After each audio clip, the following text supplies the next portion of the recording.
Dear student, आप लोगों के लिए आज फिर से मैं ट्वेल्थ का जो है 11th का बायोलॉजी और 12th चैप्टर लेकर आए हैं। तो चलिए आज के लिए हम देखते हैं क्या क्या है।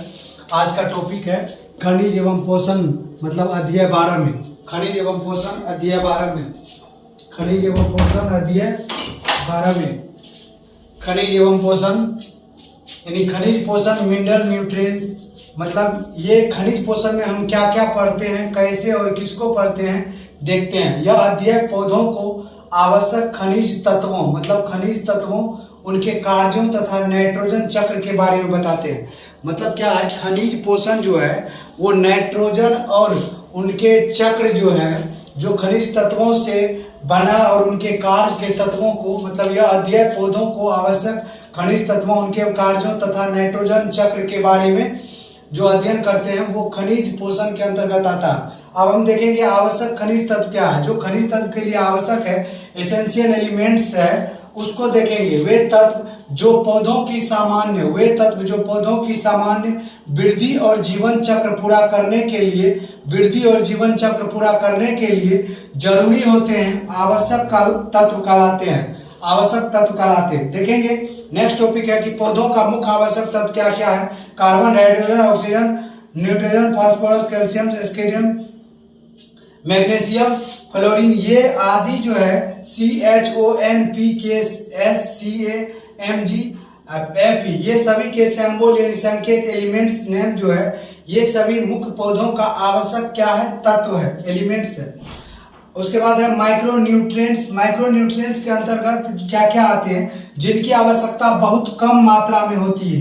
तो किसका मात्रा बहुत कम होता है, Fe का, Mn का, Zn का, Cu का, B का, Mo का, Cl का और Ni का। मतलब फ्लोरीन, मैग्नीशियम, जिंक और क्लोरीन, बोरन और मैग्नीशियम, निकेल का जो है, ये इसमें क्या है, बहुत कम मात्रा में क्या होता है, न्यूट्रिएंट्स यानी यूज होता है। नाइट्रोजन का महत्व क्या क्या है। नाइट्रोजन निम्न में पाई जाती है, मतलब निम्न में पाई जाती है, क्या पाई जाती है, प्रोटीन पाई जाती है, यूक्लिड अम्ल, डीएनए और आरएनए के साथ पाए जाते हैं, क्लोरोफिल और एंजाइम पाए जाते हैं। जो नाइट्रोजन का एक महत्व है, नाइट्रोजन निम्न में पाई जाती है, प्रोटीन में, यूक्लिड अम्ल में, क्लोरोफिल में, एंजाइम में।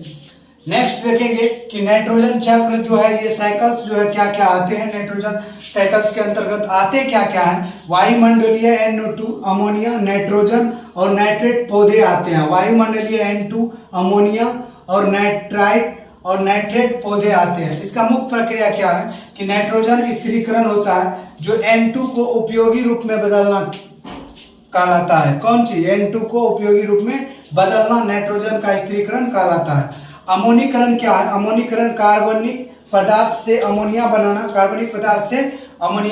अमोनीकरण कहलाता है। विनाइट्रीकरण, अमोनिया से नाइट्राइड और नाइट्रेट बनाना, विनाइट्रीकरण कहलाता है। तो नाइट्रोजन का महत्व जान लिए, इसमें प्रोटीन, यूक्लिड, क्लोरोफिल, एंजाइम पढ़ते हैं। नाइट्रोजन चक्र को देख लिए, वायुमंडलीय N2 अमोनिया, नाइट्रेट पौधे को पढ़ते हैं। या मुख्य प्रक्रिया को, इसका मुख्य प्रक्रिया क्या है, नाइट्रोजन स्थिरीकरण में N2 को उपयोगी में बदलना, और अमोनीकरण में कार्बनिक पदार्थ से अमोनिया, और नाइट्रीकरण में अमोनिया से नाइट्रेट बनाना।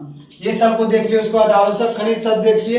वे तत्व जो पौधों की समान वृद्धि और जीवन चक्र करने के लिए जरूरी होते हैं, आवश्यक तत्व कहलाते हैं, आवश्यक एलिमेंट कहलाते हैं। खनिज पौधों में मिनरल्स, न्यूट्रिशन, इस अध्याय में मेन चीज खनिज पोषण में मेन चीज किसको पढ़ते हैं, खनिज के तत्व को पढ़ते हैं और कार्यों को पढ़ते हैं, नाइट्रोजन चक्र को पढ़ते हैं, इनके बारे में जानते हैं। वो खनिज पोषण के अंतर्गत, मिनरल न्यूट्रिएंट्स के अंतर्गत आते हैं। पौधे के मुख्य आवश्यक तत्व में क्या था, C था, S था, O था, N था, P था, K था, S था, CAMG और Fe आदि था।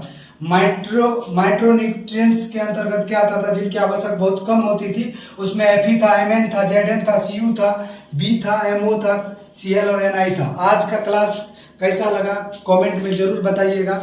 आज के लिए इतना ही, और आज का 12 चैप्टर का शॉर्ट्स टॉपिक खत्म। कल 13 मतलब अध्याय 13 लेकर कल आ रहे हैं, और डे में 10 बजे जो है बायोलॉजी 10th का चलती है, और डे 10 में 11th की बायोलॉजी चलती है। तो आप लोग को लिए वन शॉट कैसा रहा कमेंट में जरूर बताइएगा, अपनी राय जरूर दीजिएगा, दोस्तों को जरूर शेयर करिएगा, लाइक शेयर कमेंट जरूर करिएगा। आज के लिए इतना ही। जय हिंद, जय भारत।